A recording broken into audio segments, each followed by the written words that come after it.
Hello, friends. You're watching The Night Watchman, where every day you'll hear a brand new horror story that will send chills down your spine.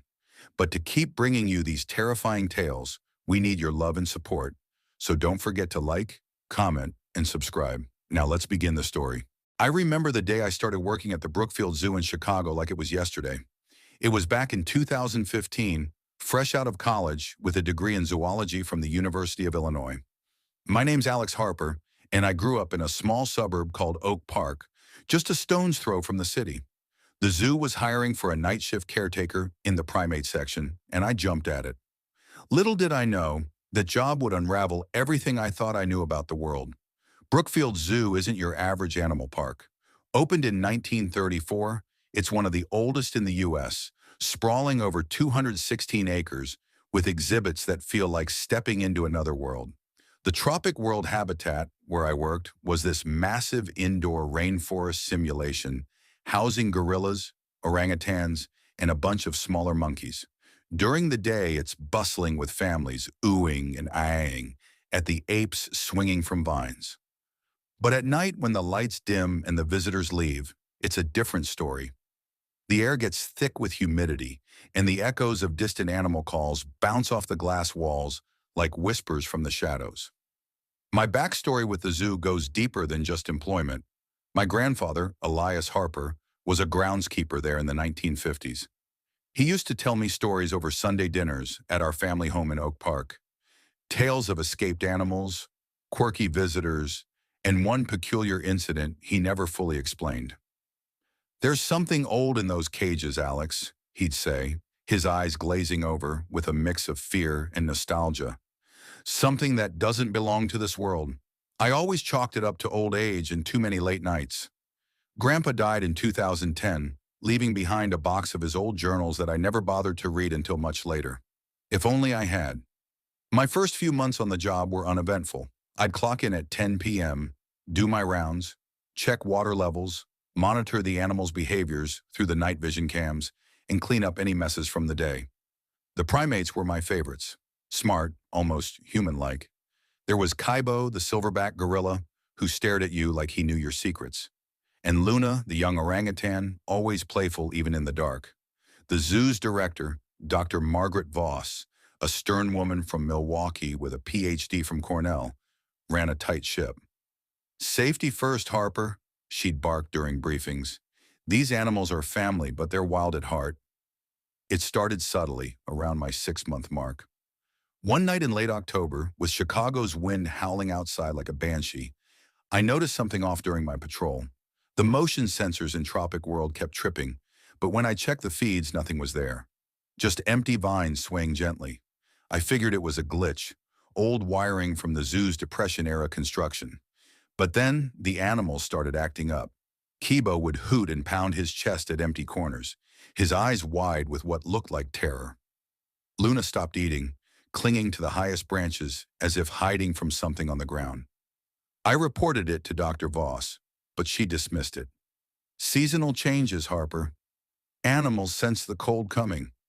Still, I couldn't shake the feeling. That's when I dug into Grandpa's journals, stored in my attic apartment on Lake Street. Yellowed pages filled with neat cursive detailed his time at the zoo. Most were mundane, feeding schedules, visitor logs. But one entry from 1957 stood out. "Saw it again last night. The shadow in the old ape house. Not an animal. Moves like smoke, eyes glowing red. Heard it whisper my name. God help us, it's from the shipment." What shipment? I flipped through more pages. In 1954, the zoo had received a batch of primates from a defunct circus in rural Kentucky. The circus, run by a man named Harlan Crow, had gone bankrupt after a fire that killed most of the performers and animals. Only a few apes survived, including a mysterious specimen listed as unknown origin. Grandpa wrote that the apes arrived traumatized and strange accidents followed. A zookeeper mauled by a usually docile gorilla, tools vanishing only to reappear bloodied, whispers in the night that drove one man to quit. I thought it was folklore, maybe Grandpa's way of coping with the monotony. But curiosity gnawed at me. I started researching at the Chicago Public Library on my days off. Old newspaper clippings from the Chicago Tribune confirmed the circus fire. Harlan Crow perished in it, but rumors swirled that he was into occult stuff, collecting exotic animals rumored to be cursed from forbidden expeditions in Africa. One article mentioned a demon ape statue found in the wreckage, eyes carved from red quartz. The zoo had quietly acquired the survivors to avoid scandal. Back at work, things escalated. One foggy November night, I was alone in Tropic World, the overhead lights flickering from a power surge. The animals were restless, chattering in a frenzy. As I approached Kibo's enclosure, I heard it, a low whisper, like wind through leaves, but forming words, Elias, Elias, my grandfather's name. My blood ran cold. I spun around, flashlight beam cutting through the mist, but saw nothing. Then a shadow darted across the glass, humanoid but elongated, with limbs too long for any ape. I bolted to the security office, heart pounding. Reviewing the footage, there it was. A smoky figure slinking between the trees, pausing to stare directly at the camera. Its eyes, red, glowing. I showed it to my co-worker, Jamal Ruiz, a vet tech from the South Side. Man, that's some glitch, he laughed nervously. But I knew better. That night, I dreamed of the circus fire, flames licking at cages as a man laughed maniacally, his face melting into that of an ape. The next week, I confided in Dr. Voss. To my surprise, she didn't laugh. Harper, there are things here we don't talk about. She pulled out a locked drawer in her office, revealing faded photos. One showed the 1954 shipment, crates unloaded under cover of night. In the background, a blurred shape in the shadows. Your grandfather warned me when I started in the 80s. He said it attaches to bloodlines, harnesses the animal's instincts. Bloodlines, Grandpa's stories clicked. Harlan Crow wasn't just a circus owner. Genealogy records I found online linked him distantly to my family through some 19th century immigration from England. Crow had dabbled in black magic, supposedly binding a spirit to an ape idol to control his troop. The fire released it, and it hitched a ride to Brookfield.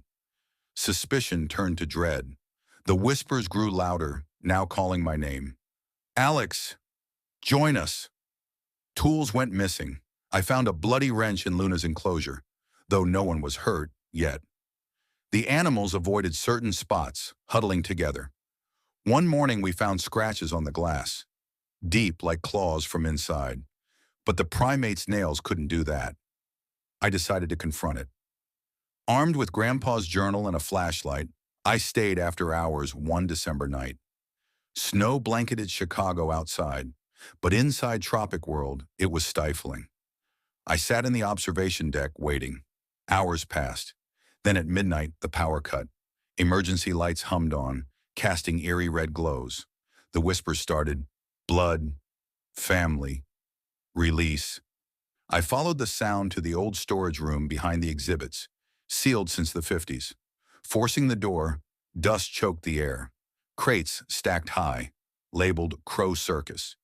In the center, a wooden idol, an ape figure with red quartz eyes, cracked from age. As I touched it, the room spun.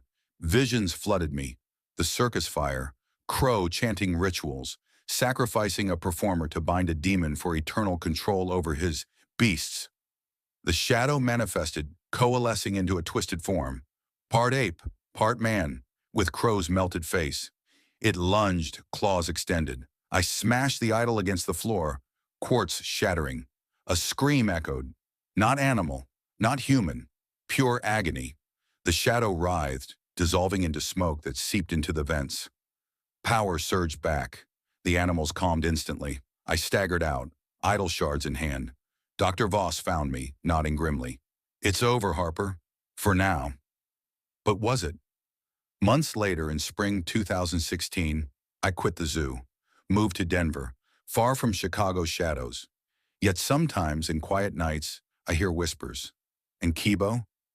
He stares at visitors with those knowing eyes, as if waiting. I never went back. But if you visit Brookfield, listen closely in Tropic World after dark. You might hear your name. Story 2. I never thought my night shifts at the Bronx Zoo would turn into a nightmare. My name is Jack Harlan, and I've been working security here for about 6 months. Before that, I was a cop in upstate New York, But a bad bust left me with a bum knee and a pension that barely covered rent. The zoo gig seemed easy. Patrol the grounds after hours, make sure no kids snuck in for a dare, and keep an eye on the animals. Little did I know, the real predators weren't the ones in the cages. It all started with the whispers from the old-timers. The Bronx Zoo, sprawled across 265 acres in New York City, has been around since 1899. It's got everything: lions, tigers, gorillas, and a reptile house that gives me the creeps. But the veterans, guys like Old Manny who'd been there since the 80s, talked about the forgotten exhibits. Back in the 1940s, during World War II, the zoo supposedly housed secret government experiments. Rumor had it the Army used the place to test biological agents on animals, something about creating resilient species for wartime reconnaissance. Manny swore he'd seen classified files once, buried in the archives under the administration building. They shut it down after the war, he'd say, puffing on his cigarette during breaks. But not everything died. I laughed it off at first. Urban legends, right? New Yorkers love their ghost stories. But then the incidents began. It was mid-October, the leaves turning crimson in Fordham, and the zoo was prepping for its annual Boo at the Zoo event.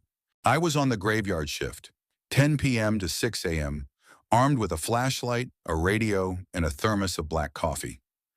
The air was crisp, carrying the faint musk of hay and animal feed. My first patrol that night was routine. I checked the African Plains exhibit, giraffes silhouetted against the city skyline, zebras grazing peacefully. Then the Madagascar building, where lemurs chattered in their sleep. But as I approached the world of darkness, the nocturnal house with bats and owls, something felt off. The door was ajar, not wide open, just a crack, but enough to set my cop instincts buzzing. I radioed it in. "Base, this is Harlan. Nocturnal house door unsecured. Checking it out." "Copy that, Jack," came the reply from the control room. "Probably the day crew forgot to latch it. Be careful with the bats. They're feisty." I pushed the door open, the hinges creaking like bones in an old grave. Inside, the air was thick, humid, designed to mimic night environments. Dim red lights cast eerie shadows. I swept my flashlight beam across the enclosures. Armadillos burrowing, bush babies with their wide eyes reflecting back at me. Everything seemed normal until I reached the back, near the storage area. There on the floor was a smear of something dark. Blood? I knelt down, touching it with my gloved finger. Sticky, fresh. My heart rate picked up. Could be from an animal fight, but the enclosures were secure. I followed the trail. It led to a grate in the wall, half hidden behind crates of feed. The grate was loose, pried open, just enough for something small to slip through. I pulled it back, shining my light into the void. It was a maintenance tunnel, one of those old passages from the zoo's early days, crisscrossing under the grounds like veins. Dust motes danced in the beam, and the air smelled musty, like wet earth and decay. I hesitated. Protocol said to call for backup, but the radio static was bad down here, and curiosity got the better of me. I squeezed through, my broad shoulders scraping the sides. The tunnel stretched on, maybe 50 feet, before opening into a small chamber. What I found there made my blood run cold. It was an old lab, abandoned, but not entirely forgotten. Rusted metal tables, shattered glass vials scattered on the floor. Yellowed papers pinned to a corkboard, faded with age. I picked one up, a memo from 1943, stamped top secret by the U.S. War Department. It detailed Project Chimera, experiments splicing animal DNA to create hybrids for espionage. Rats with bat wings for silent scouting. Monkeys enhanced with snake venom glands. The goal? Untraceable assassins in animal form. I shook my head. This couldn't be real. But then I heard it, a skittering sound, like claws on concrete. I spun around, flashlight beam jittering. Nothing, just shadows. I stuffed the memo in my pocket and backed out, sealing the grate behind me. That night I didn't sleep. I pored over the paper at home in my cramped apartment in the Bronx, searching online for any mention of Project Chimera. Nada. Classified, buried deep. The next shift, I tried to brush it off, But the animals were acting strange. The lions in the African exhibit paced restlessly, roaring at nothing. The gorillas hammered their chests, eyes wild. Even the birds in the aviary fluttered in panic. Manny noticed too. "They're sensing something," he muttered during our smoke break. "Like back in '85 when that storm flooded the tunnels. Things came up that shouldn't have." I pressed him. "What things?" He glanced around, lowering his voice. "Hybrids, Jack. Ones that survived the experiments. They bred down there in the dark. Every few decades they surface. Hungry." I wanted to dismiss it as senile ramblings, but that night the power flickered. The zoo's generators kicked in, but not before the security cams glitched. I was patrolling the reptile house when my radio crackled to life. "Jack, we've got a breach in the perimeter fence near the Bronx River. Check it out."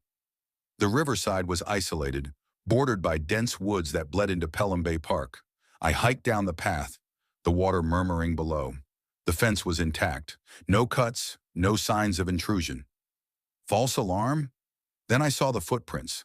Not human, not animal. They were paw-like, but elongated, with too many toes. They led into the underbrush. I followed them, flashlight cutting through the fog rolling off the river. The trail wound deeper, away from the zoo lights, into the wilder parts of the park. My knee ached, but adrenaline pushed me on. Suddenly the track stopped at a manhole cover, half buried in leaves. It was zoo property, an old sewer access from the original construction. I lifted it, the metal groaning. Below, a ladder descended into blackness. The stench hit me like a punch. Rot in something metallic, like blood. I climbed down, each rung cold under my hands. At the bottom, another tunnel, wider than the last. Water trickled along the floor, and up ahead, a faint glow. I crept forward, heart pounding. The glow came from a chamber, lit by bioluminescent fungi clinging to the walls, unnatural, glowing blue. And there in the center was a nest. Shredded newspapers, bones, small animal skeletons, picked clean. But what froze me was the creature huddled in the corner. It was the size of a large dog, but wrong in every way. Fur matted with scales, eyes glowing like a cat's, but slitted like a reptile's. Its tail ended in a barb, dripping something viscous. It turned toward me, sniffing the air. A low growl rumbled from its throat, exposing teeth that curved like hooks. I backed away, but my foot splashed in a puddle. The thing lunged. I swung my flashlight, connecting with its skull. It yelped, a sound between a bark and a hiss, and recoiled. I ran, scrambling up the ladder, slamming the cover shut. My hands shook as I radioed base. "Emergency! Unknown animal loose in the sewers. Send backup!" They thought I was crazy at first. Animal control swept the area, found nothing but the tracks, which they chalked up to a deformed coyote from the park. Manny believed me, though. "That's one of the chimera offspring," he said. "They've been down there since the war. Government covered it up after a few handlers went missing." I dug deeper.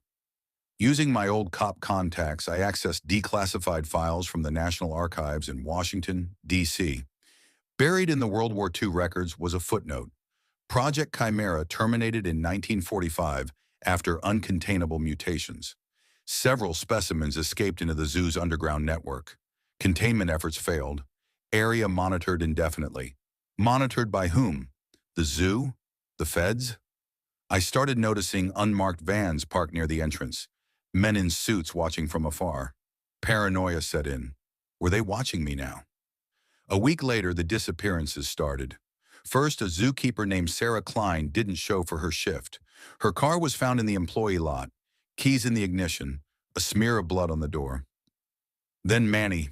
I found his cigarette pack near the nocturnal house grate, crushed and bloody.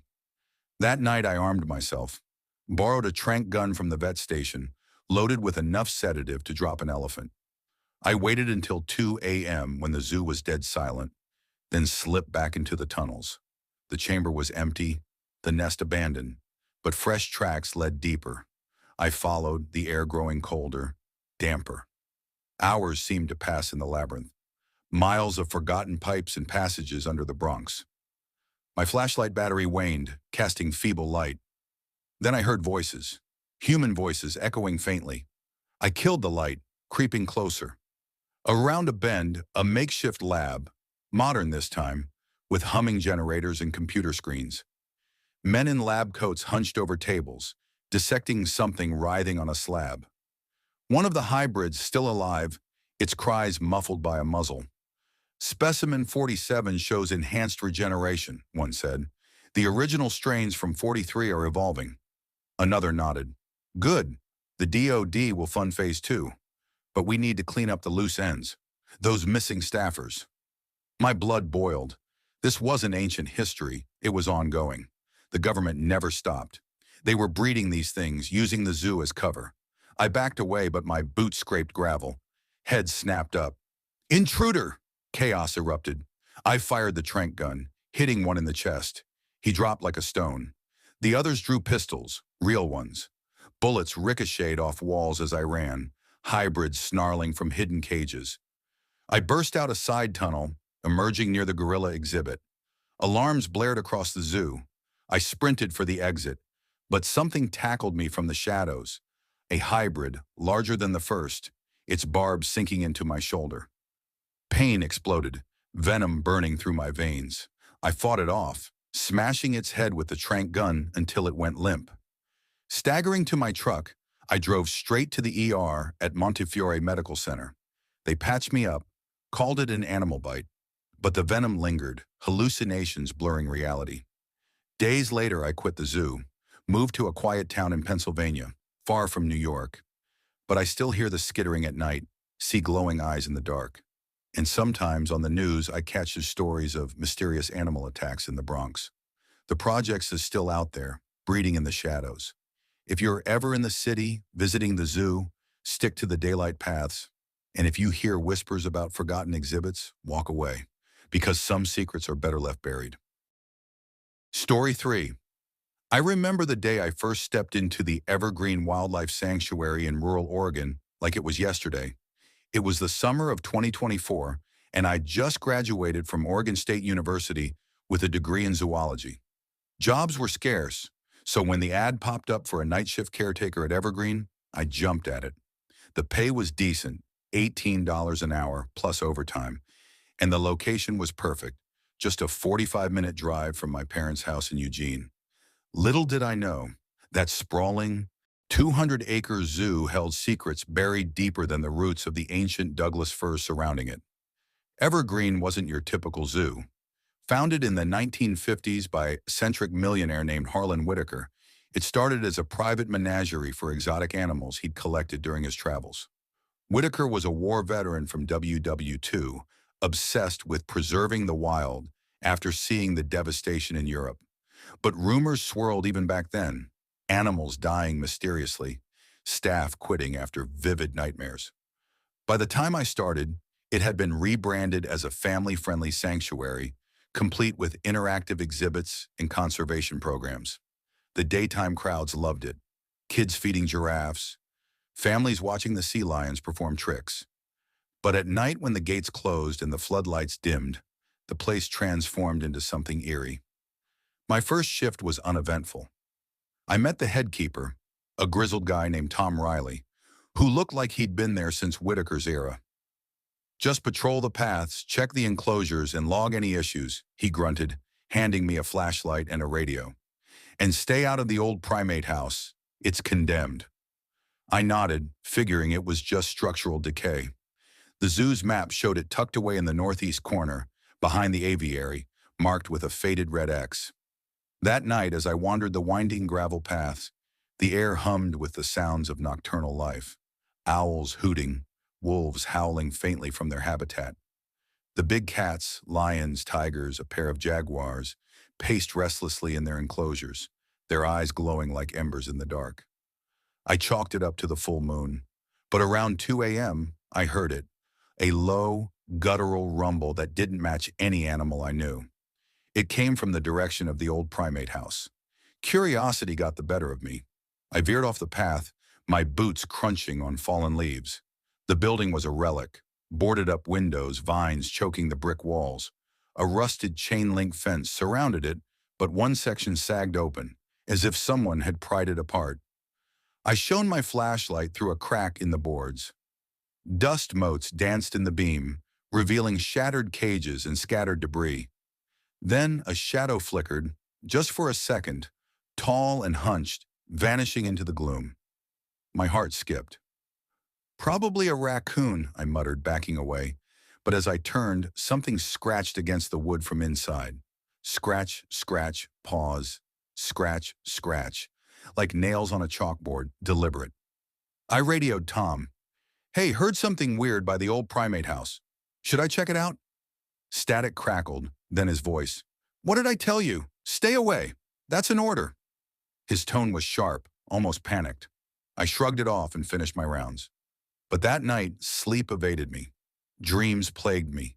Visions of twisted figures lurking in cages, their eyes human-like, pleading. The next evening, I arrived early and cornered Maria, the daytime vet tech, in the staff lounge.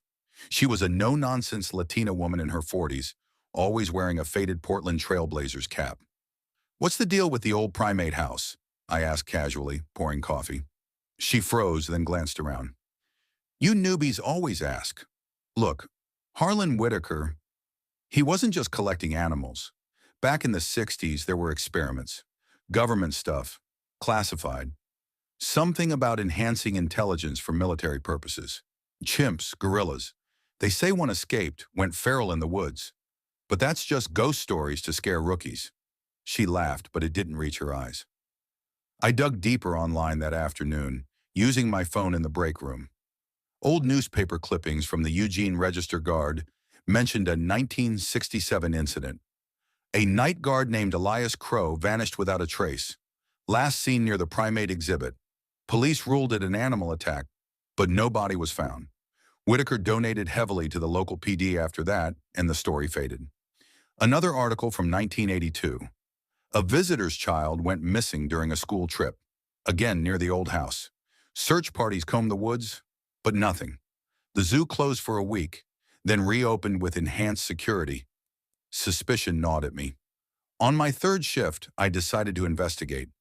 I waited until after midnight, when the other keepers had clocked out. The zoo was mine alone, save for the animals' distant calls.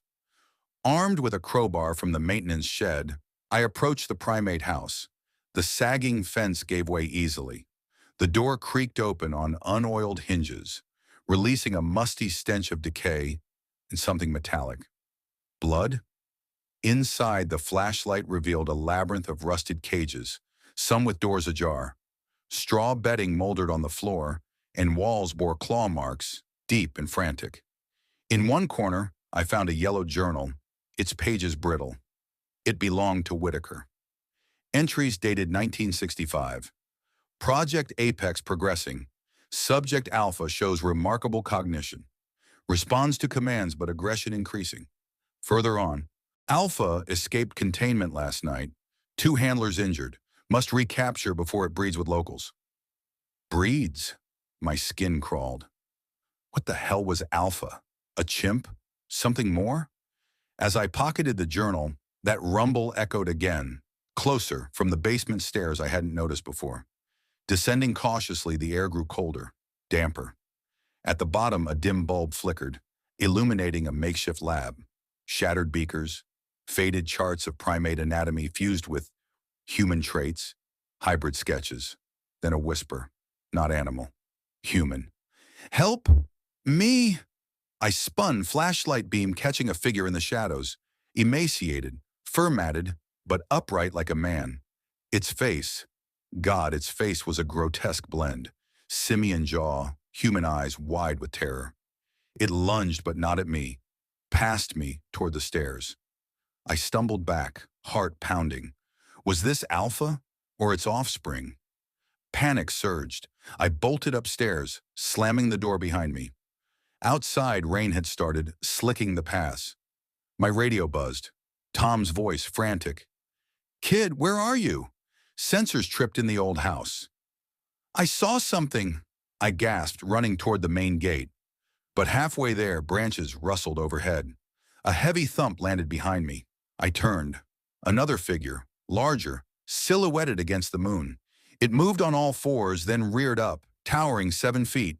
Claws glinted. It wasn't an ape. It was wrong. Eyes intelligent, calculating. I sprinted, lungs burning. The creature pursued, its breaths ragged, almost sobbing. No, more, it rasped, voice distorted, but unmistakably words. Reaching the lion enclosure, I fumbled with the emergency gate. It swung open just as the thing caught up, swiping at my jacket. I dove inside, slamming it shut. The lions roared, startled, but the creature hesitated, sniffing the air. Then it melted back into the shadows. Tom found me there at dawn, curled up, babbling. You shouldn't have gone in, he said, helping me up. Alpha's been here since '67. Whitaker's experiment, gene splicing with human DNA. For spies, they said. But it went wrong. It breeds, hides in the woods. We feed it scraps to keep it away from visitors. Why not tell anyone, I demanded. Money. The zoo's funded by Whitaker's trust. Expose it, and we all lose everything. Besides, who's gonna believe? I quit that day, moved back to Eugene. But the nightmares persist. And last week, a news alert. Hiker missing in Oregon woods near Evergreen Sanctuary. I know it's not over. Sometimes at night, I hear scratching at my window in a whisper. Join us.